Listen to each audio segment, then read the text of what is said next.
البدع والأهواء، أهل البدع العقائدية وأهل البدع السياسية. نقول بيننا وبينكم السلف، بيننا وبينكم الكتب، كان فيقول البدع بيننا وبينكم. Yang lari dia selamat, yang enggak lari memang dia yang kalah.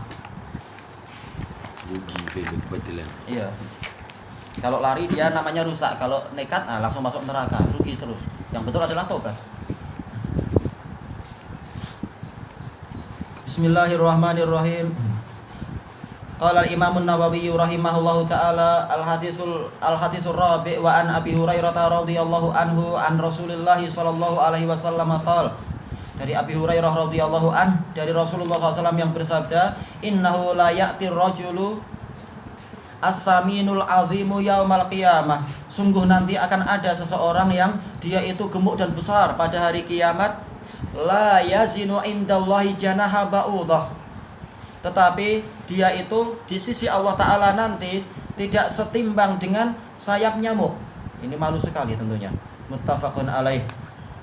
Tayyib. Dari hadis ini kita mendapatkan beberapa faidah, yaitu yang pertama isbatul mizan, timbangan, yaitu betul-betul timbangan itu ada. Allah Ta'ala telah berfirman wal wasnu yauma idzinil haqq, dan timbangan pada hari itu adalah benar. Yaitu apa? Timbangan kebaikan, timbangan kejelekan, semuanya betul. Tayyib. Tidak seperti apa ucapan orang-orang Mu'tazilah dan juga orang-orang Khawarij yang mereka mengatakan timbangan ini tidak ada dari kiamat. Yang ini diletakkan di timbangan ini diletakkan di daun timbangan yang itu enggak ada. Maksudnya timbangan adalah apa?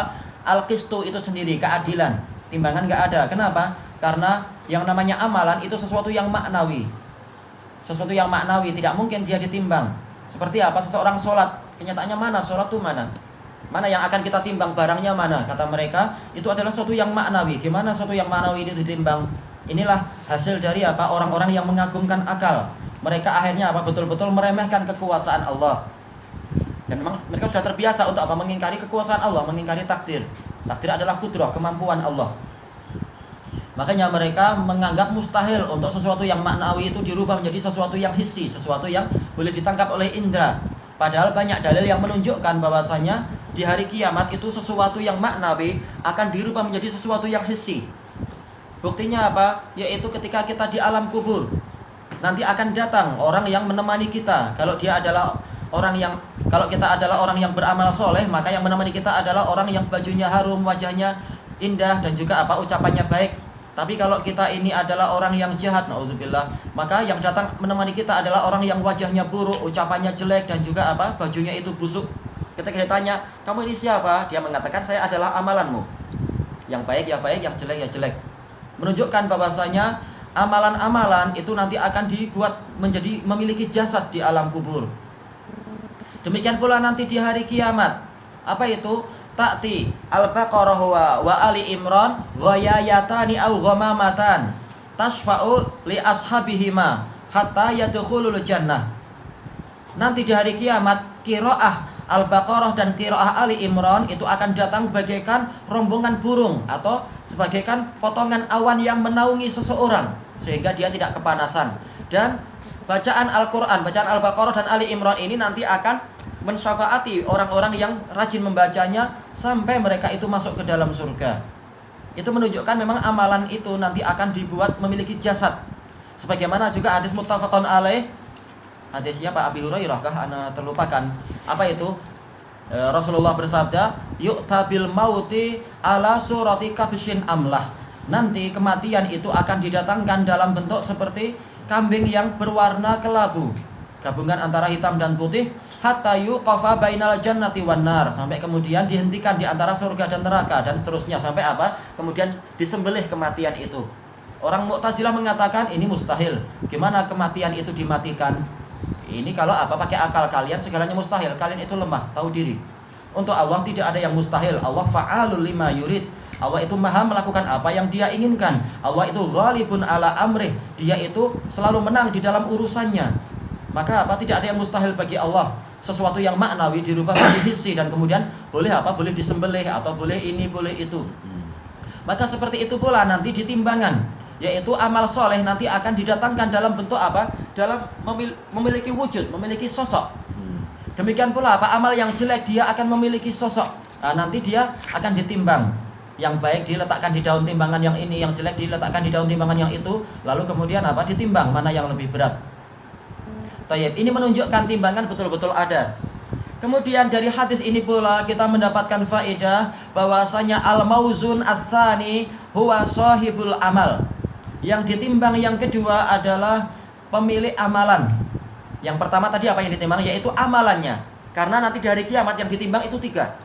Yang pertama adalah amalannya, sebagaimana yang kita sebutkan tadi. Yang kedua adalah orangnya, seperti yang disebutkan dalam hadis ini. Orang yang memiliki amalan tadi, dia juga nanti akan ditimbang. Tayyib. Dan juga di dalam hadis Ibnu Mas'ud, hadisnya sahih, yaitu apa? Ketika dia sedang bergantung-gantung untuk apa? Untuk mengambil kayu arak untuk apa? Untuk siwak. Kemudian ada angin bertiup. Siapa itu namanya? Ibnu Mas'ud kakinya kecil. Maka apa? Beliau badannya sampai goyang-goyang ditiup oleh angin. Maka sebagian sahabat tertawa. Rasulullah bertanya, "Ma yudhikuk?" Apa yang menyebabkan kalian tertawa? Maka para sahabat yang tertawa tadi mengatakan, "Min diqqati saqai ya Rasulullah." Kecilnya kaki dia wahai Rasulullah. Maka Rasulullah mengatakan, "Lahuwa asqalu yaumal qiyamati min jabalil Uhud." Di hari kiamat nanti dia itu jauh lebih berat daripada gunung Uhud di atas timbangan, disebutkan di situ. Ketika ditimbang. Padahal kakinya kecil tapi apa? Lebih berat dari gunung. Sementara yang ini, Allahul musta'an, badannya besar dan gemuk, ternyata apa? Dibandingkan dengan sayap nyamuk pun nggak ada harganya dia. La yazinu, yaitu tidak setimbang dengan sayap nyamuk, terlalu kecil, terlalu ringan. Lalu di mana lemak-lemak dia padahal badannya sebesar itu? Nggak tahu. Tayyib. Dan ini menunjukkan, nggak apa, kita lanjutkan dulu. Yang ketiga yang akan ditimbang adalah apa? Suhufnya, suhuful a'mal, yaitu lembaran-lembaran amalan. Sebagaimana yang disebutkan dalam hadis Abdullah bin Amr ibnul As. Yu'ta birajulin yaumal qiyamah fayu'ta tis'ah wa tis'ina sijillan. Yaitu nanti akan ada seseorang didatangkan di hadapan seluruh makhluk di hari kiamat, lalu dia diberi 99 lembaran. Walikulli sijillin muddal basor. Setiap lembarannya itu sejauh mata memandang. Fiha amaluh, di dalamnya amaluh, ada amalan-amalan dia. Ternyata semuanya adalah dosa-dosa yang banyak. Kemudian apa? Kemudian ditanyakan pada orang ini, hal angkarta fiha syai', apakah engkau mengingkari di dalamnya sedikit pun? La ya Rabb. Kemudian ditanya lagi, hal dzalamaka katabati, apakah para malaikat yang mencatatnya itu, para malaikatku yang mencatat amalan itu, dia mendolimi engkau? Maka dia mengatakan, la ya Rabb, mereka enggak mendolimi saya ya Rabb. Kemudian Allah Ta'ala tanya, hal laka min udzur, apakah engkau punya udzur? Maka orang ini mengatakan, la ya Rabb, saya tidak punya udzur ya Allah, mengakui memang dia adalah layak nanti mendapatkan hukuman.